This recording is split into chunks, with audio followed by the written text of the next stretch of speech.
欢迎大家来到在美教育本科规划第4届嘉年华的直播现场。本场直播将同步在 Zoom、微信和小红书平台上进行。从4月15号开始，InAmerica 的顾问、学生、家长们陆续围绕着每本申请中的多个热门话题，与大家进行了精彩的分享。那观众们的热情高涨，积极的都在为我们直播的点赞与转发，观看量也在不断的攀升，感谢大家的支持。那昨天呢，我们聚焦于 STEM 和医学类科研话题的探讨，而今天我们同样邀请到2位来自常春藤名校的杰出教授，与大家分享人文与社会科学等其他学科领域的科研经验。为了在有限的时间内尽可能多地呈现嘉宾的观点，并确保研讨会的顺畅进行，本场嘉宾将不设人工翻译，大家可以参考直播视频下方提供的实时中英文字幕，更好地理解与参与讲座内容。好，那我们的研讨会现在正式开始。那我是在美教育的本科规划与背景提升顾问冲，毕业于哥伦比亚大学，拥有20余年的教育教学与管理经验。那今天加入我们直播的嘉宾呢，就包括Isacoff 教授，他目前在哥伦比亚大学与纽约大学任教，他的研究重点是词汇与概念的表达，不仅涉及基础理论的研究，也关注如何将研究成果转化为教育实践。那第二位嘉宾呢，是我们的 Juffer 教授，来自康奈尔大学。现任教于英文系及女性主义、性别与性研究项目，并担任该项目的主任。他的研究兴趣包括有文化研究、拉丁裔研究、女性主义理论、人种志、政策研究以及宗教研究。那近年来，人文学科的科研项目在我们的学生当中越来越受欢迎。虽然对于英语非母语的同学来说，这是存在一定的挑战性的，但这同样也是一次提升查找英文文献、撰写英文论文能力的宝贵机会。那本场研讨会呢，会围绕着以下几个方面来展开。教授的研究方向、曾带领的科研项目、学生参与科研所需具备的素质。那科研带来的成长与收获，人文领域，科研当中出现的新趋势以及挑战。It's truly a pleasure and a great honor to welcome our two distinguished guest speakers. We're incredibly grateful to have both of you here today with us. So in recent years, humanities research has gained increasingly popularity among students. At the same time, it also presents unique challenges, especially for the international students whose native language may not be English. So today, we hope to gain valuable insights into the world of humanities research through your expertise and personal experiences. So let's dive into our conversation. So to start off, could each of you please share a bit about your primary research areas? We'd love to hear what initially drew you up to these fields and any key insights you've gained through your work over the years. Yeah, Professor Isacoff? Sure. Thank you so much for having me here today. So, my scholarship centers around the question of how we as humans construct meaningful categories, how these labels do and don't serve us, letting us make sense out of senselessness, connecting us with our identities and communities, enabling us to communicate and advocate, but also leading us astray, dividing us, and forestalling progress. And so I come from a very interdisciplinary background. I initially did my undergraduate degree in linguistics, and then I did my PhD in cognitive psychology, and afterward did a postdoc in education. And so I really love to integrate all of these different fields and think about ways that different fields can contribute to understanding these questions about how we categorize ourselves and our identities and different labels and how those do and don't serve us. Thank you. Yeah, Professor Juffer, please. Yeah, thank you. This is great. I'm happy to be here. Interestingly, I also have a very interdisciplinary background. I did my PhD in an English department, and I still have a partial appointment in English literature. But my primary appointment is in feminist studies, which is very interdisciplinary. So I look at cultural texts and their circulation, for example, of literature, media, film, TV, social media. So my books have been mainly invested in exploring how these cultural texts circulate in the world. So that's one thing I really try to get my students to look into is we don't just spend time reading Shakespeare, but we ask, how did Shakespeare get to be so canonical? Or with the current project I'm doing with a student from your group, we're looking at how feminism gets represented in popular culture. So my approach is very interdisciplinary. Um, Rather than beginning with a set disciplinary question like a sociological approach or historical approach, I always begin with a question of what's the issue that needs to be solved. And then I decide what are the different theoretical and analytical tools that need to be brought in to investigate that question. So I might draw on history, sociology, literary analysis, ethnography, always asking, trying not to be confined by disciplinary parameters, but really trying to figure out what's the best way to understand this issue. So one example, I wrote a book on single mothering, which began in part with my experience at the time as a single mother. But I was also, this is probably 15 years ago, when I was noticing on television and film, there were all these shows that were really celebrating single motherhood. Unlike probably 10 years earlier when single mothers were being demonized in popular culture. So I started to think, well, wait a minute, what's going on here? So, in addition to analyzing those TV shows and films, I started to look at different policy arenas, like what was going on around welfare, for example, what was going on around custody issues, what was going on in reproductive technology, right? That was allowing more and more women to become single mothers on their own if they so chose. I did some interviews, case studies of immigrant single mothers on the US-Mexico border, a community of Puerto Rican mothers in Chicago. So that became my book about single mothers. So again, you can see that it wasn't a strict disciplinary approach like in English. It would have just been a study of the texts themselves, but trying to understand what are all the different elements that made single mothering a more acceptable form of family at that time. Another example is I wrote a book on children and media and focusing on kids between the ages of 5 and 9. And I have a son who has ADHD, so I was really curious, like what were the modes of expression he was accessing that allowed him to say how he felt in ways that adults didn't just get.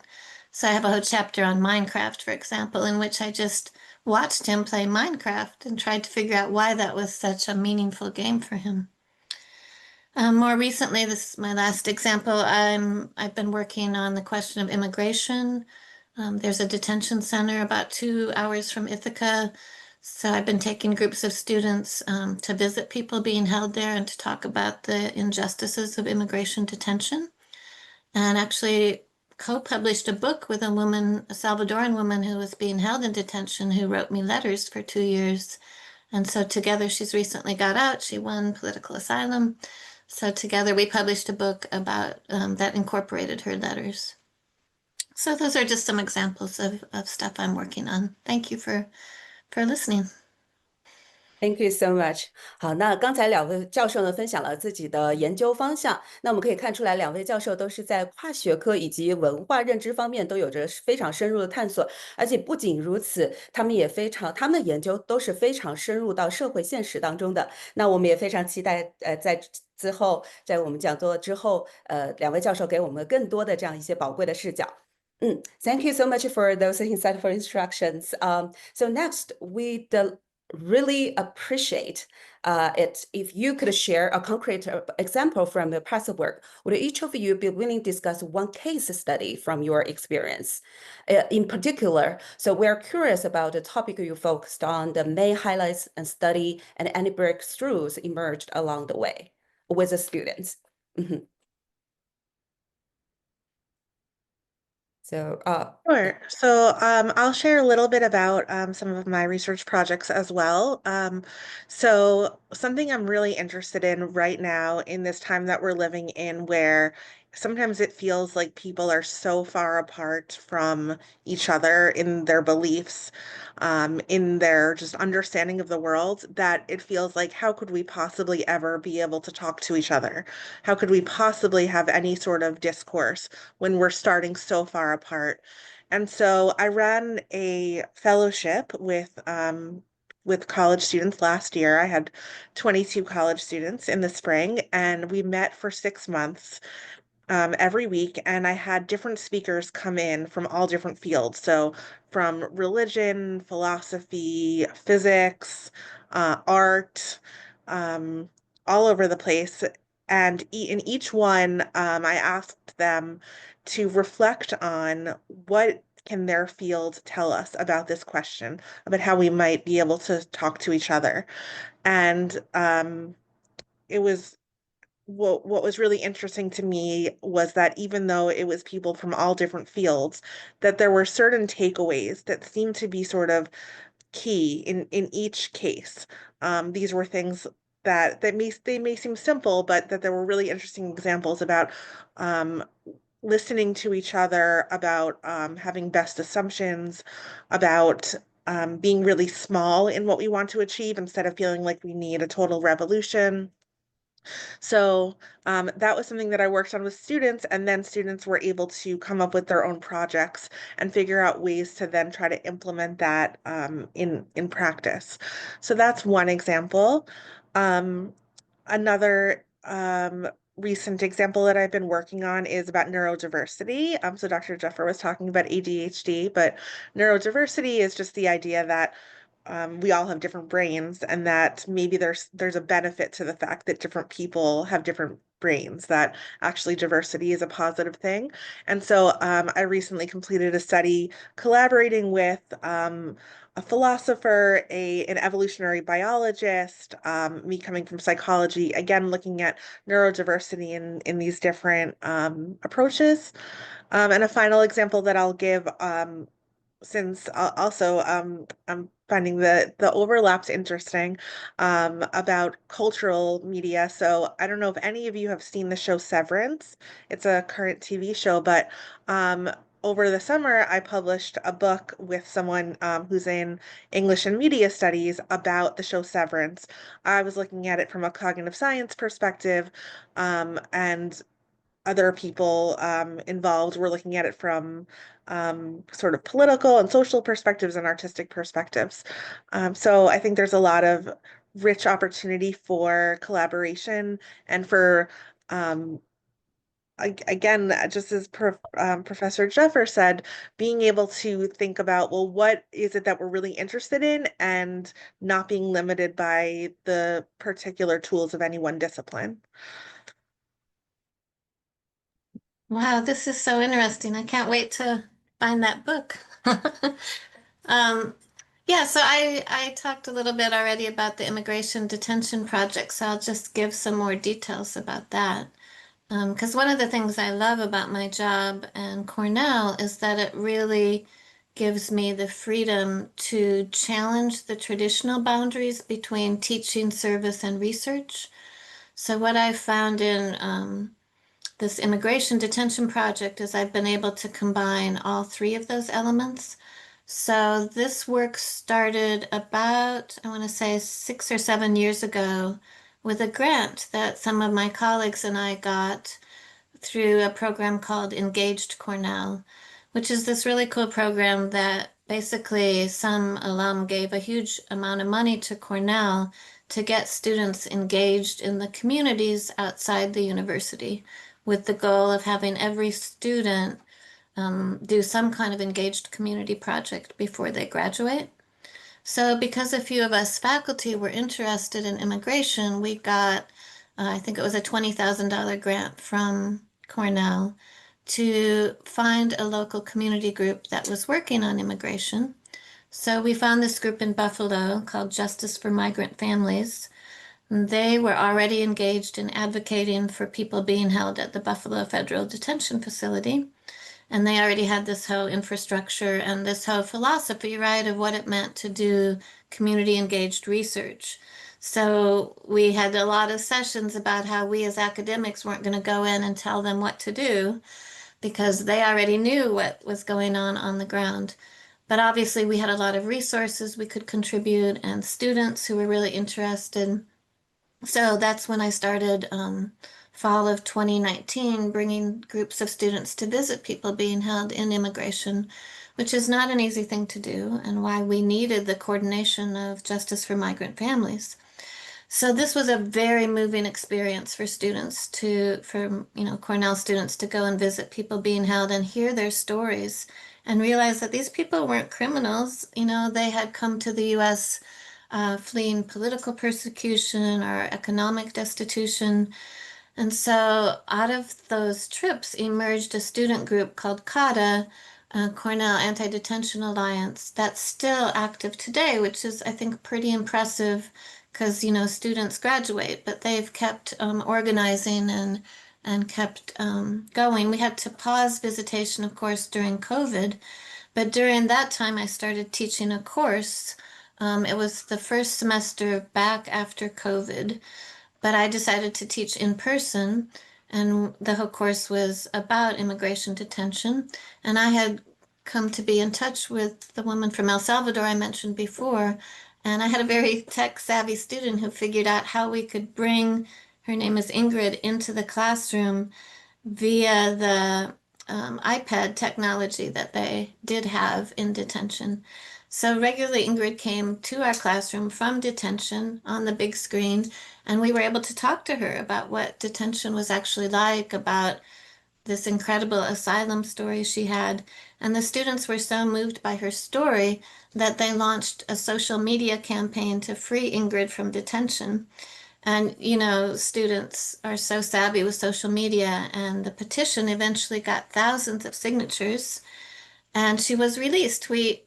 ICE never said it's because of the social media campaign, but we like to claim credit. And she was released not long after that. And then she came to live with me and my family, and a Cornell law professor took her asylum case. And as I mentioned before, eventually she won. It took another year before she won her asylum case. And during that time, when she was living with us, that's when we put together her book, our book, because while she was in detention, she wrote me close to 100 letters. She would write me like every other day, thick wads of letters describing exactly what was going on in detention. And she's actually a really beautiful writer and sent me her artwork. So that's the book that she and I published together. So finally, out of that work that many of those students did, two or three of them in particular developed a real interest in law, immigration law. Um, One of them is in law school now at Harvard, studying to be an immigration lawyer. She just wrote me that she's loving law school. She can't wait to get out there and actually help people. And two of them got internships with the Cornell Law School. They didn't ultimately end up going into law, but one is working in public policy and another is working in DC for a legislator.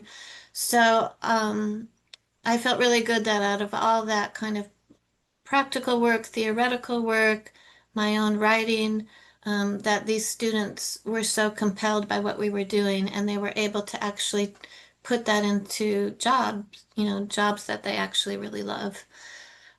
So yeah, that's how that all came together.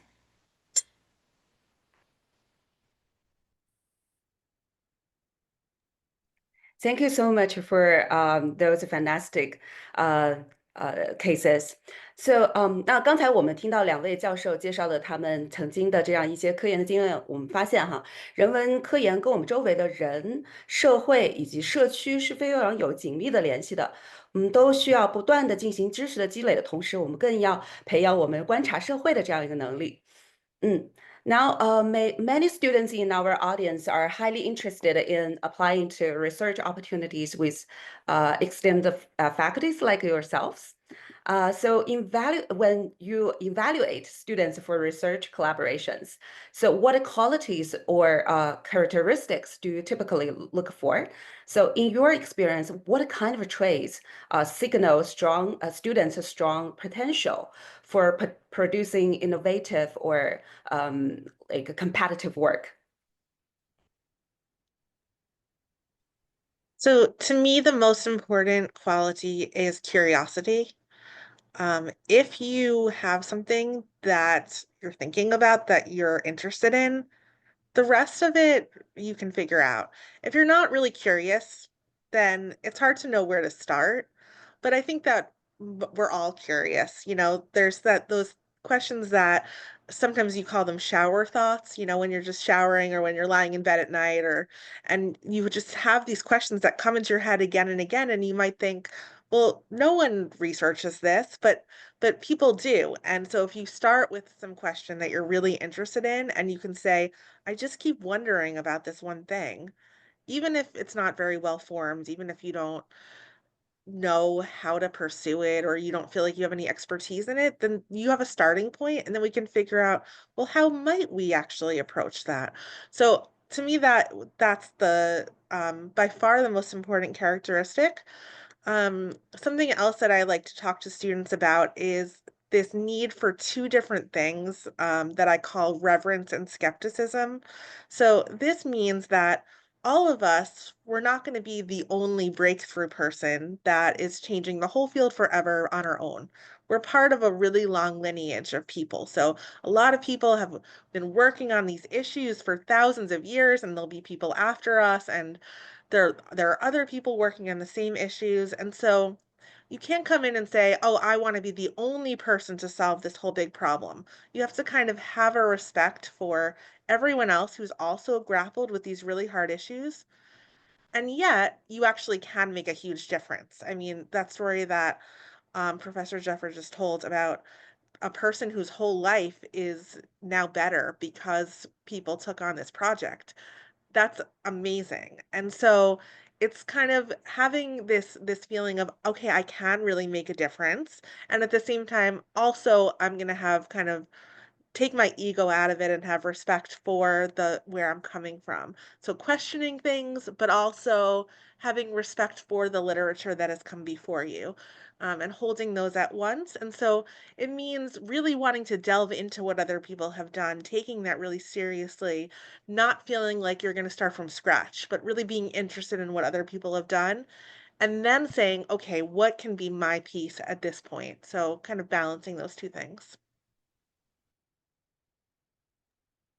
Oh, funny. I had as my top trait, Nora, curiosity.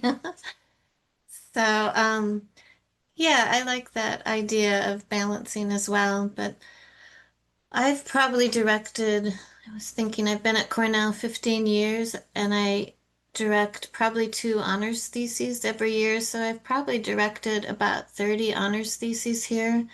And those are these year-long projects in which students I mean, ultimately they write like a 100-page honors thesis.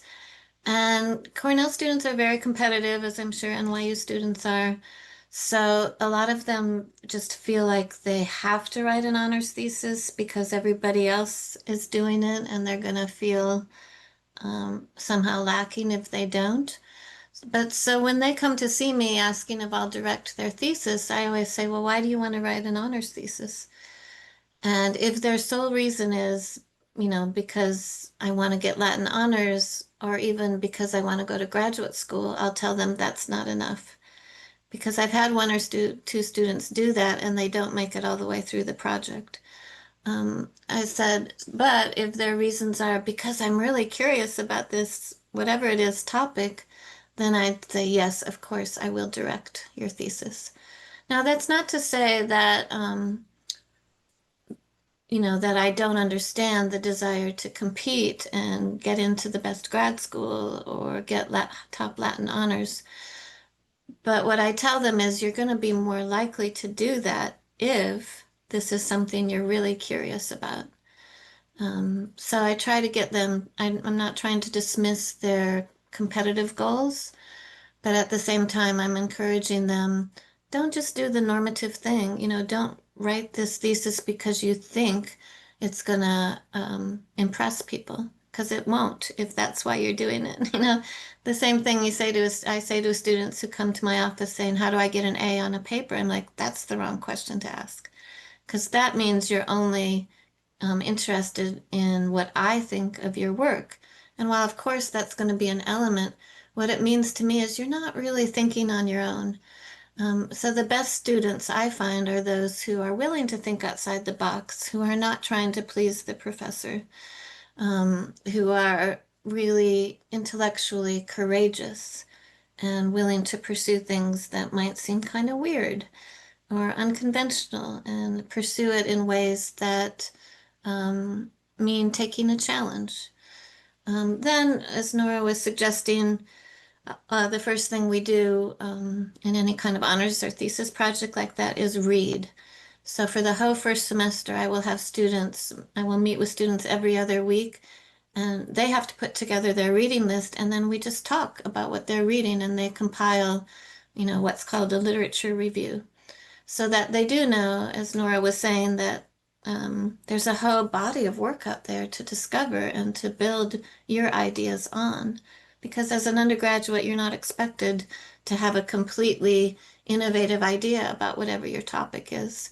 So that's a lot of what we do is reading, and then they start taking notes and writing and being open to kind of different permutations of their project, so that by the second semester, they know what their argument is, right? They've got their theoretical apparatus. They know where their intervention is, because in a project like that, you can't be completely original, but you do want to have somewhat of a new idea. You want to be able to say, okay, all these people have said this about feminism and popular culture, and I agree, but here's my idea. I'm kind of disagreeing with this whole body, or I'm adding an element. So we do really want to encourage students after they've done their homework to think, I have something original to say, and here it is. I can give some more examples I have here of honors theses I've directed, but I think I'll stop now rather than going. If people want to hear more specific examples of projects I've done with students, I'd be happy to say more.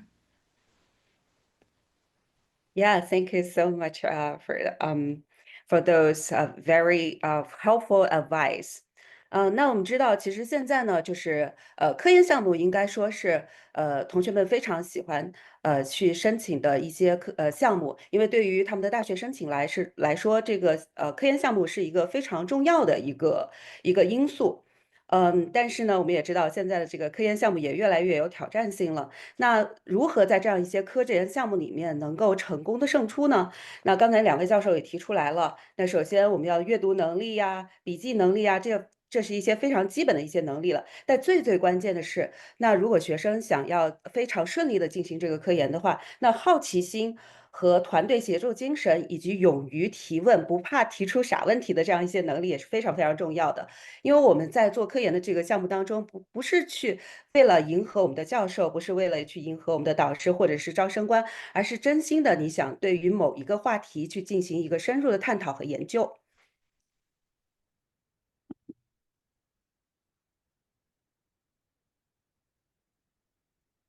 Okay, as we know, students who devote a significant time to research often do so not only to strengthen their college applications, such as you mentioned, but also to gain meaningful academic and professional experience. So, in your view, what key technical or analytical skills can students expect to develop through participating in research projects?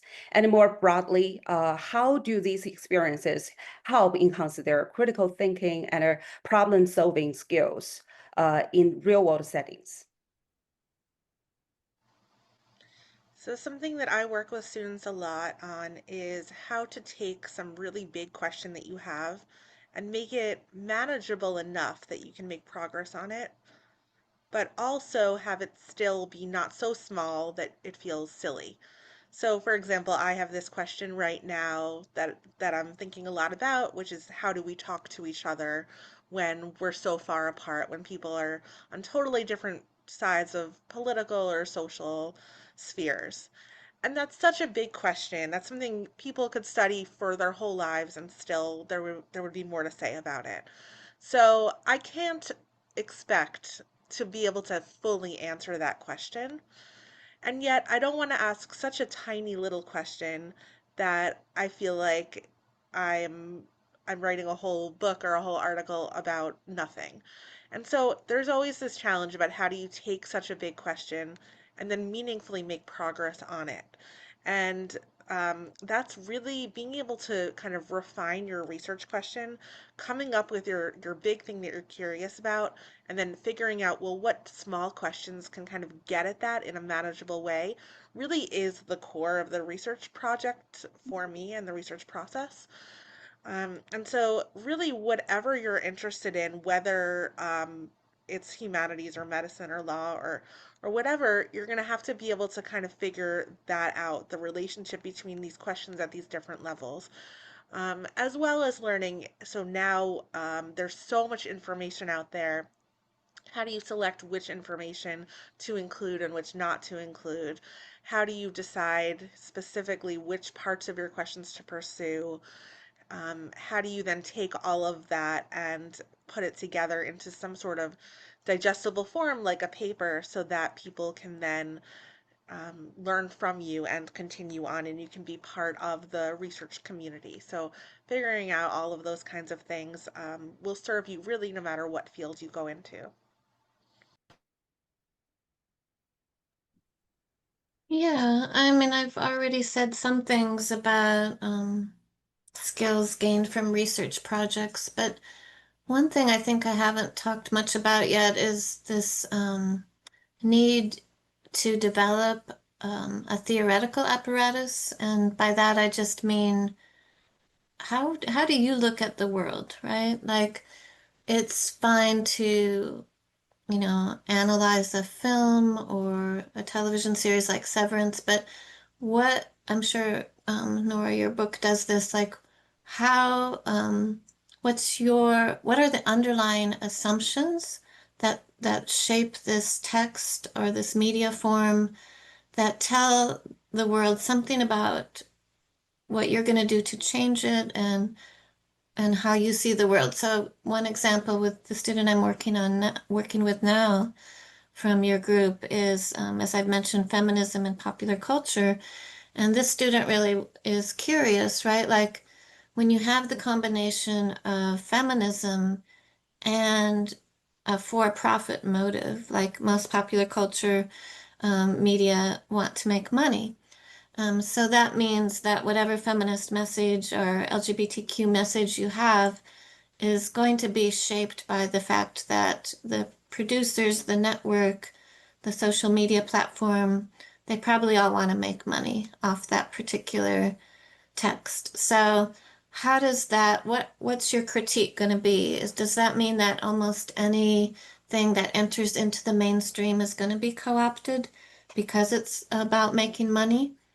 Or, or, does the fact that now this text about intersectionality and feminism is reaching all these people, so now even high school students are using the word intersectionality to talk about gender and race. Like, that's a really cool thing. But the way that it's being talked about might be kind of watered down or mainstream. So, working through these kinds of big questions, kind of as Nora's saying, in a manageable way I think is what leads then to like, oh, here's my theoretical apparatus. I'm, a socialist feminist or whatever it might be. Like those things I found are really powerful for students. And I tell my students here at Cornell, like, you're a young intellectual.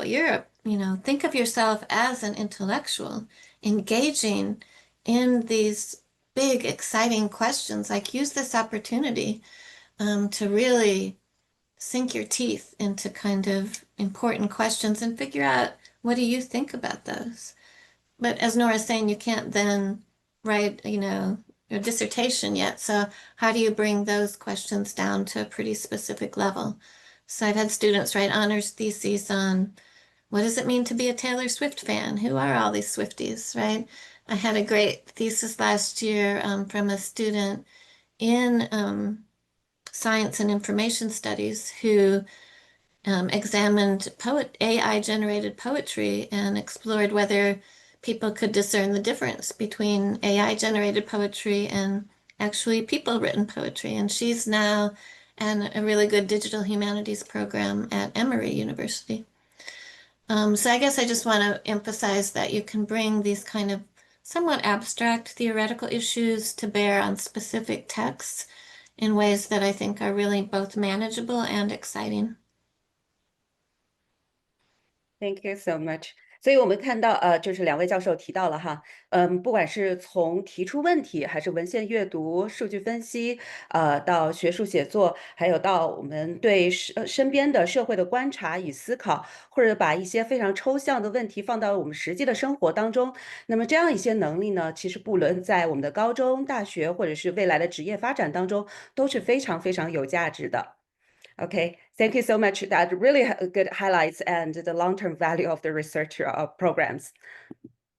To broaden our discussion a bit, we'd also like to touch on the rapidly evolving fields of your humanities research. Could you share your perspective on some of the emerging trends shaping these areas today? So what are some of the major challenges researchers face? It could be like regulatory concerns, ethical considerations, or even technological limitations. Sure. So with AI coming out, that's definitely I think both an opportunity and a challenge. Jane was talking about her student who was working on AI and poetry. I similarly am currently supervising an honors thesis about someone who is trying to understand the nature of consciousness and whether AI can have consciousness or not. So I think that, yeah, that's both a trend and a challenge. And then I think just how much information that we have today is both an opportunity and a challenge. So we have more access to all of the information than we ever have before. And then figuring out how do you sift through that? How do you know what's believable, what's not, what that even means? Looking, if you see that there's some sort of result and someone is making a claim, figuring out how do we know if we can really trust this claim? What would it even mean to really trust it? Figuring out how all of that applies to our real world situations are all both challenges and opportunities. Yeah, I definitely agree. I was also thinking about how the current attacks on DEI initiatives are a real challenge, particularly for programs like the one I'm directing now in FGS, Feminist Gender and Sexuality Studies and LGBTQ Studies. But what I've seen already on campus is that these attacks are also opportunities to come together and to stress the importance of DEI and also just to examine more fully what do we mean by DEI. So this is, I think, challenging and kind of scary, but also really important work to be doing right now. And then the other thing is, something the humanities always face is proving that our work is useful.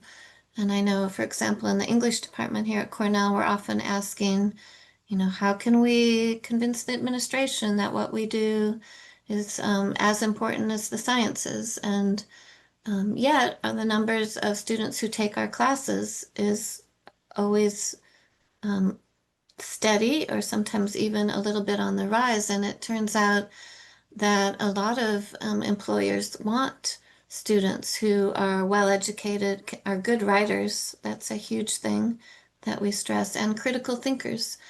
But I often do get students who come to me and say, well, I really want to major in feminist studies or English literature, but my parents are like, how are you going to get a job with that?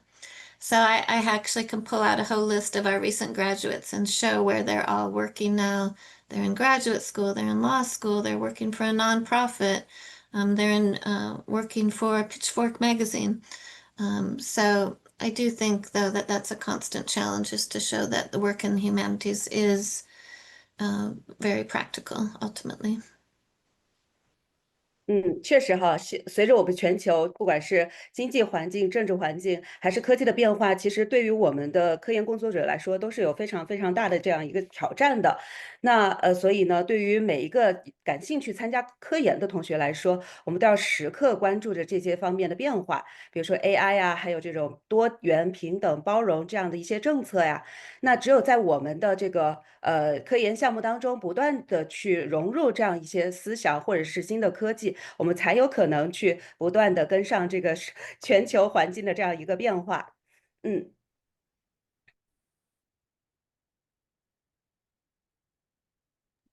Oh, sorry, I was muted. Sorry. 确实哈，我们随着全球环境 You weren't muted. You were okay. Oh, I didn't mute it? Oh, No, great. no.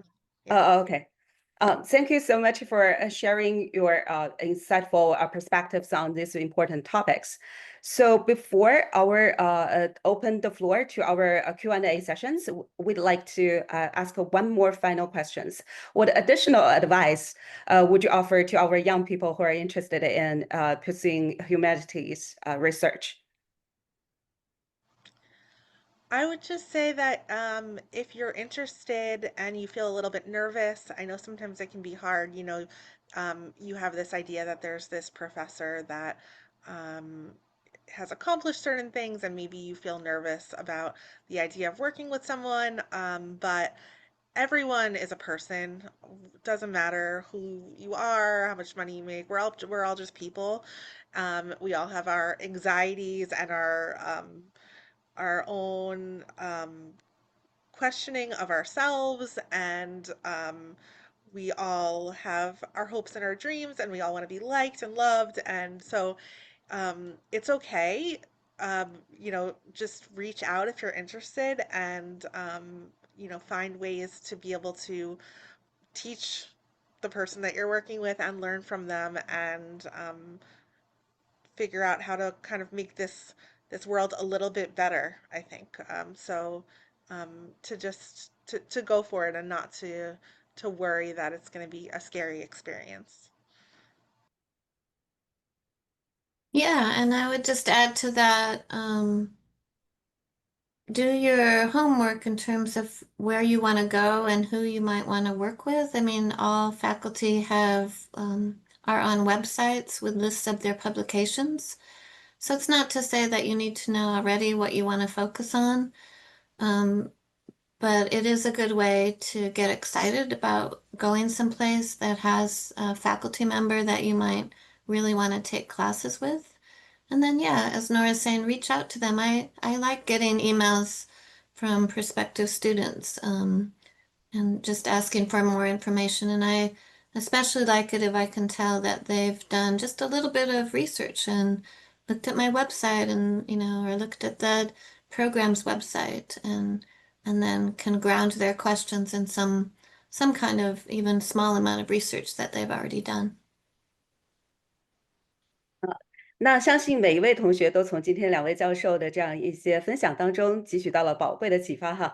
科研呢，一直以来都是我们学生在大学申请当中非常有价值的重要背景提升项目，不仅可以向大学充分的展示自身的科研能力与学术兴趣，那更能在整个过程当中呢，锻炼批判性思维啊、问题解决、团队合作精神啊等多方面的综合素质。那这些能力呢，对于大学学习以及职业的发展都有非常深远的影响。那每年参加我们科研项目的同学也都能获得非常令人振奋的成果。比如说今年哈，仅仅只是参加了我们科研项目的同学呢，就共斩获了50多枚来自于普林斯顿大学、哈佛大学、斯坦福大学、宾夕法尼亚大学、哥伦比亚大学、杜克大学等世界顶级学府的录取通知书。So now let's look at what questions we have got from our audience.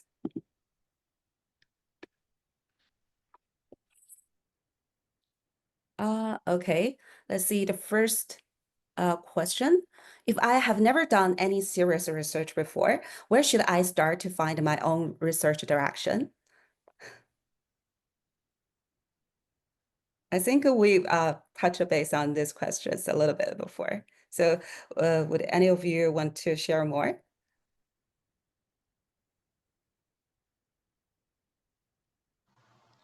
Yeah, I mean, I guess I'll just say the same thing that I said before, but it really is true is what is it that you're really interested in? That has to be the starting point. So, what is it that you're wondering about? That once you can kind of articulate a question, then it flows from there. So then, if you're on your own, then I would say like literally just start Googling and see what comes up. And but just starting from you're really looking inside yourself and figuring out what it is that you're wondering about. Yeah, I agree. And I think sometimes I find students think that they shouldn't draw on their own personal experience to discover what they're interested in. But, in feminist studies, that's what we always say, the personal is political, right? So if something has happened to you or is happening to you, or you're struggling with any kind of issue, that might be a good place to start, right? How do I learn more about this or myself? And then, you kind of go out in concentric circles from your own experience to connect to other people. Oh, this isn't just happening to me. Other people are dealing with this issue too. And so then what are the structural issues shaping this kind of experience?那其实这个问题呢，对于我们很多学生都常常提出这个问题啊，因为在正式科研之前，其实很多人都不知道自己的方向会是什么。但其实两位教授刚才也说了，其实可以从自己身边开始，你可以看看平常你对什么事情是比较感兴趣的，或者你在学校里对哪个学科是比较感兴趣的，然后你可以在网上先自己去查找一下，有没有你感兴趣的一些科研项目的这样一些主题。那这些都是比较好，你可以就是在你思考你要做科研项目之前所做的准备。Probably we'll only have time for another question. So this is it will be my 11th grade summer in 2 months. It is better to attend a credit summer program or focus on doing a research project. Yeah, this is a very practical and interesting question. Yeah. Jane, if you have thoughts about that, What is this? What is the credit summer program? Tell us more about that. Mm-hmm. Probably the audience didn't say that much about the summer program. Yeah. 那其实呢，这个其实我觉得刚才教授也问了一个非常好的问题啊，就是其实我们不知道你要去上的这个 summer program 到底是什么。我觉得如果学生有这样子的两种选择，其实就是好好的看一下，哎，那这个 summer program 里面所有的 credit 的这个有 credit 的学科，是不是你未来希望想去这个参与的一个方向？那还有就是你的这个 research project。你相比较一下，就是哪个是你对于你的大学申请的这个专业，对你来说是更具有这个吸引力的？嗯。Okay, so probably we don't have much time for more questions. So thank you so much for your thoughtful responses and generous sharing today. I'm sure our audience has gained a much deeper understanding of what it means to engage in a meaningful research, so both in humanities and beyond. So we truly appreciate your time and your expertise, and thank you to our audience and joining us as well. So 感谢今天大家的观看与参与。如果您有任何的问题呢，都可以添加我们屏幕下方的这个在美教育的小助手，我们非常乐意为您继续解答问题哈。